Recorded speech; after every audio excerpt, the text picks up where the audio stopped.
Hallo und herzlich willkommen zurück zu einem neuen Flive Universe Video. Heute endlich mit der Ankündigung, wann es losgeht mit dem FEC 2026 Server.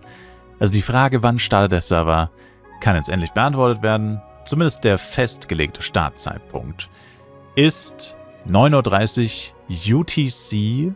Deutschland befindet sich in UTC plus 2 aktuell. Das bedeutet für uns 11:30 Uhr. Das ist relativ spät tatsächlich, aber ich begrüße es, weil letztes Jahr ging es ja eh nicht los. Letztes Jahr war es, glaube ich, früher irgendwann.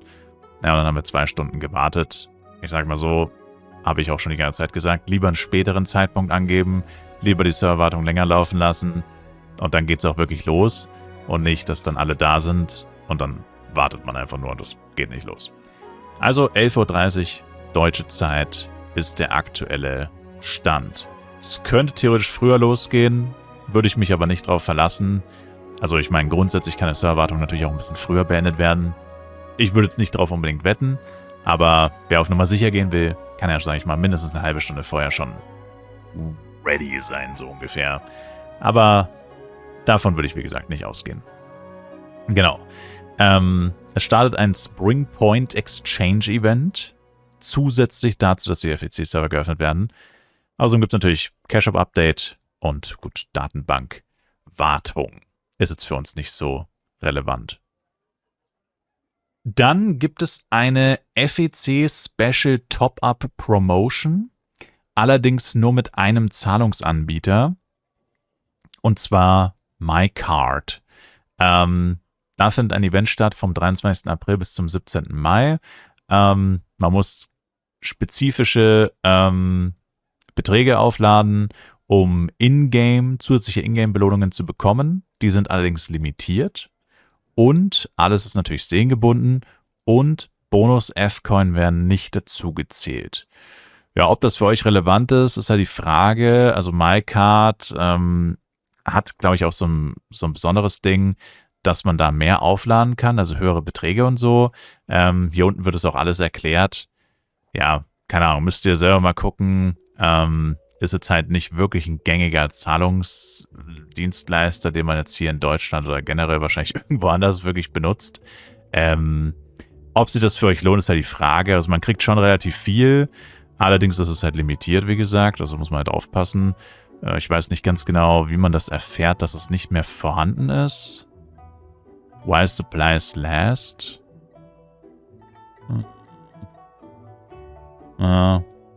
Steht hier vielleicht irgendwo drin, ich habe es mir ehrlich gesagt nicht komplett durchgelesen. Ja, also wen das interessiert, kann sich das ja mal durchgucken. Es ist einfach auf der Website gepostet unter News bei universe.flive.com. Wie gesagt, es ist halt auch ein bisschen spät, dass sie das erst jetzt veröffentlichen, muss man dazu sagen, weil viele Leute haben ja bereits gecached, weil es normalerweise keine Top-Up-Events gibt. Also viele wollten ja einfach mehr F-Coin fürs gleiche Geld, also das ist das hier ja auch nicht. Hier bekommt man jetzt einfach ein paar Bonus-Power-Ups und so. Genau, und normalerweise gibt es halt solche Cash-Up-Aktionen eigentlich nie. Das ist jetzt schon hier eine absolute Ausnahme. Dann halt auch, wie gesagt, ein spezifischer Zahlungsdienstleister, den wahrscheinlich kein Mensch benutzt, zumindest nicht in Europa oder in Deutschland. Und ja, also wie gesagt, muss jeder selber wissen, ob er sich das reinziehen will. Wenn es funktioniert, wäre es natürlich nice. Aber ja, wie gesagt, muss jeder selber entscheiden. Und dann haben wir das FEC 2026 Server Event Announcement, wo jetzt hier so ein bisschen auch erklärt wird, was eigentlich abgeht auf dem Server, wie lange der Server geht und so weiter. Dann wird hier erstmal erklärt, was der FEC-Server überhaupt ist. Ein spezieller saisonaler Server mit Fokus auf dem Charakterwachstum, also das ist halt bezogen auf Doppel-XP, Doppel-Drop, Doppel-Upgrade und so weiter. Außerdem mit Offline-Tournaments wie dem PvP-Tournament am Ende des Servers. Man kann spezielle Vorteile genießen, spezielle Events, die es nur auf diesem Server gibt. Ich meine, ihr wisst alle, was der FEC-Server ist, brauchen wir uns jetzt, glaube ich, nicht so genau angucken. Am Ende kann man dann auf einen anderen Server transferieren, also man verliert seinen Fortschritt dann auch nicht. Und genau. Die Information über die transferbaren Items wird später veröffentlicht, aber man kann sich einfach die von den Vorjahren angucken und die Wahrscheinlichkeit, dass sich da groß was ändert, ist niedrig. Der Server geht dieses Jahr voraussichtlich bis zum 29. Oktober, also 23. April bis 29. Oktober. Genau. Dann haben wir Doppel-XP, Doppel-Drop, Doppel-Upgrade-Chance auf normale Items und 1,5-fache Upgrade-Chance auf Ultimate-Items. Genau. Außerdem gibt es spezielle Items im Itemshop, die es nur auf dem FEC-Server gibt. Und man muss mindestens Level 30 sein, um Items aus dem Cash-Shop mit anderen Spielern handeln zu können. Das ist tatsächlich ein Hinweis, den ich bisher auch vergessen habe zu erwähnen, glaube ich. Aber ja, das ist tatsächlich eine relativ große Einschränkung. Also man kann nicht auf Level 1 Items handeln. Das ist eine relativ große Einschränkung, die es nur auf dem FEC-Server gibt. Genau, dann ist noch der Hinweis hier, der April-Pass. War ja auch viele Leute, die sich wieder gewundert haben, was ist denn mit dem April-Pass, der Extended Pass, der Battle-Pass? Wenn ich den jetzt kaufe und der Server startet erst am 23., logischerweise der Server geht dann nur, die Woche, der Monat geht dann nur noch eine Woche, kann man ja fast gar nicht schaffen. Man kann es, glaube ich, fast genau auf Level 30 schaffen, aber es wäre schon schwierig auf jeden Fall. Das spielt keine Rolle, der wird nämlich extra verlängert bis zum 22. Mai. Das heißt, man kann ihn sich ohne schlechtes Gewissen kaufen. Man hat dann im Endeffekt trotzdem ganz normal diesen einen Monat Zeit, den abzuschließen. Genau. Dann noch der Hinweis wegen der Inflation, wegen der zweifachen Droprate. Alles an Penya, was man bekommt, indem man Items an einen NPC verkauft, wird wiederum halbiert.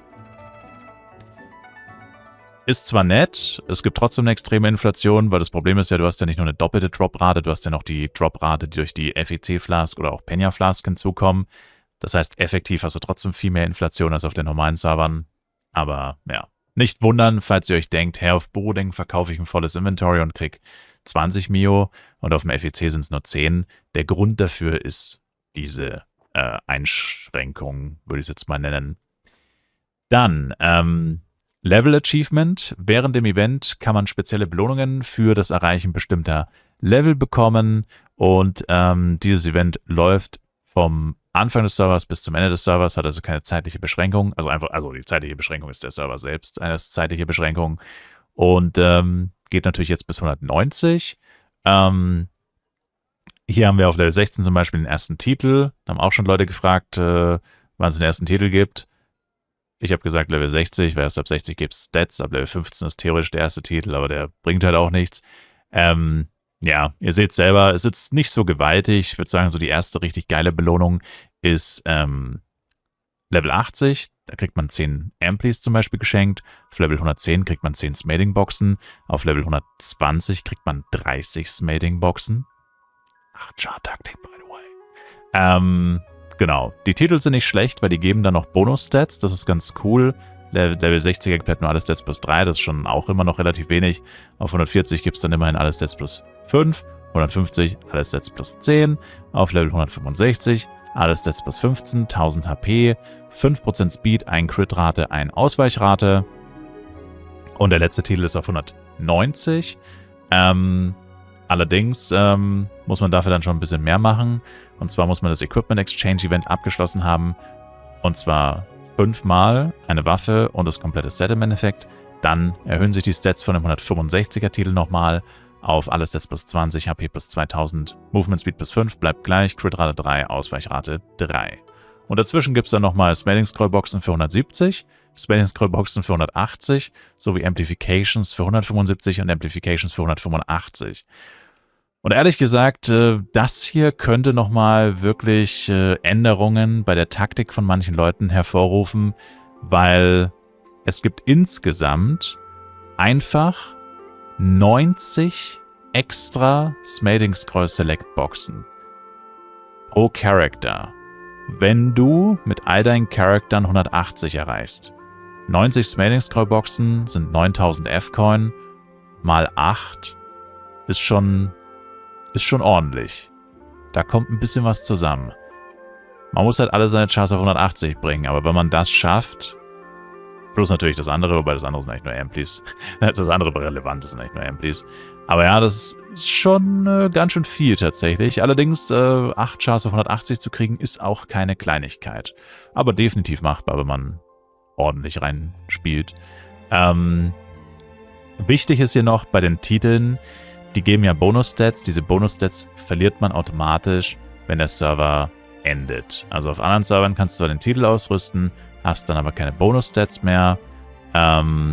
Die Titel muss man tatsächlich ausrüsten. Auf Taste R Titel kann man die ausrüsten und die stacken nicht. Also du kannst immer nur einen Titel ausrüsten und hast dann auch nur den Effekt dieses Titels.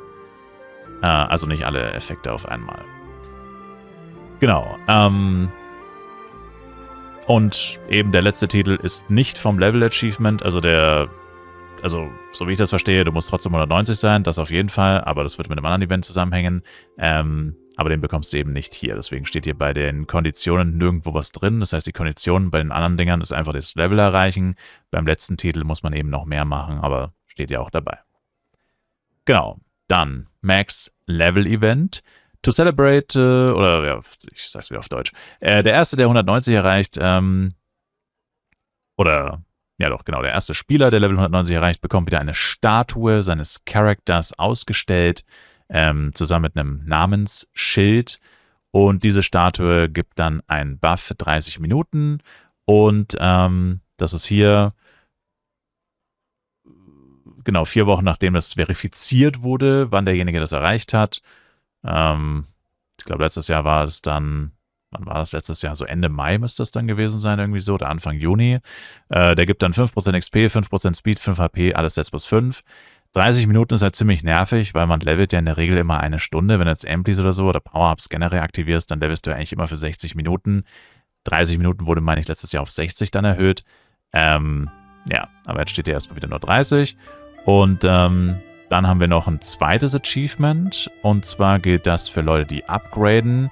Und zwar erstes Level 180er Waffen plus 10 Upgrade, das erfolgreich durchgeführt wurde. Also der erste, der eine Anku-Waffe auf 180 upgradet, müsste das dann sein.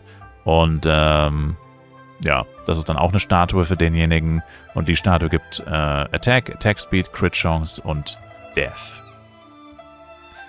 Genau. Dann das Equipment Exchange Event.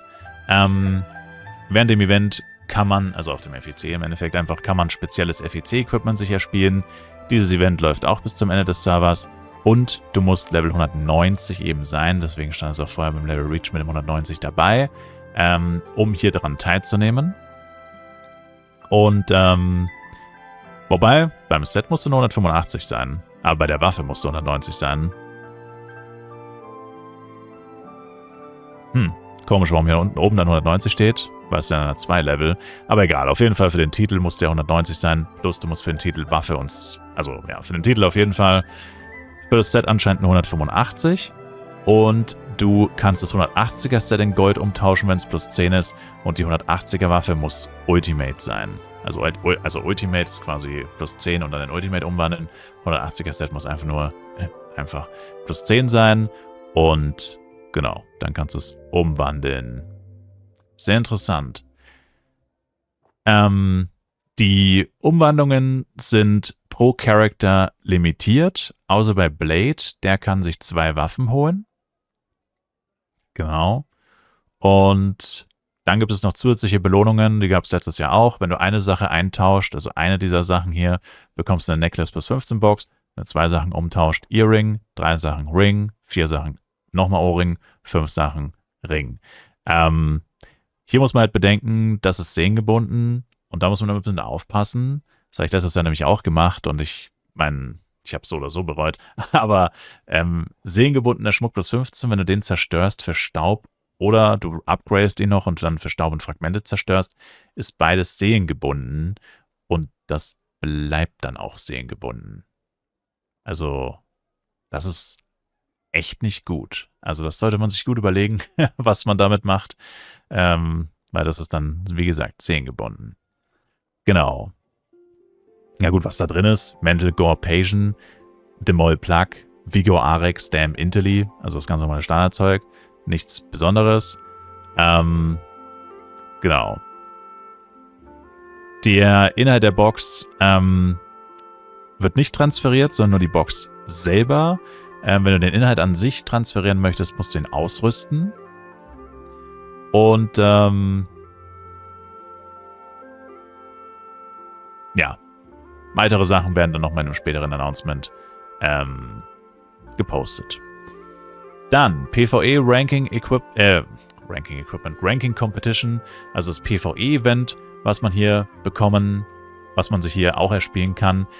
Das ist immer so ein bisschen, also das hat irgendwie keiner so wirklich auf dem Schirm, also obwohl das eigentlich das Event ist, wo man dann eher noch mitmachen kann, wenn man halt an PvP kein besonderes Interesse hat und die meisten Leute haben an PvP kein besonderes Interesse. Ist trotzdem so, dass es ein bisschen untergeht tatsächlich. Dieses Jahr wird es aber wahrscheinlich ein bisschen anders sein, denn guckt euch mal den Preispool an. Und zwar ist es jetzt so, dass das erste Team 1 Million F-Coin bekommt. 1 Million F-Coin geteilt durch 4, also jeder 250.000 schätze ich mal, weil da steht ja pro Team.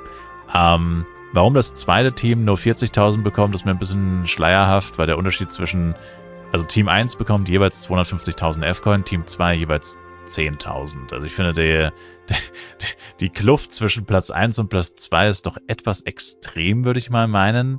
Aber es soll wahrscheinlich einfach mehr Leute dazu anspornen, hier tatsächlich teilzunehmen, weil, wie gesagt, die Teilnahme beim PvE-Event ist tatsächlich doch relativ ernüchternd. Anders als beim PvP-Event, wo man halt, naja, fest davon ausgeht, da melden sich ja wirklich nur Leute an, die auch wirklich Interesse daran haben und wirklich gewinnen wollen.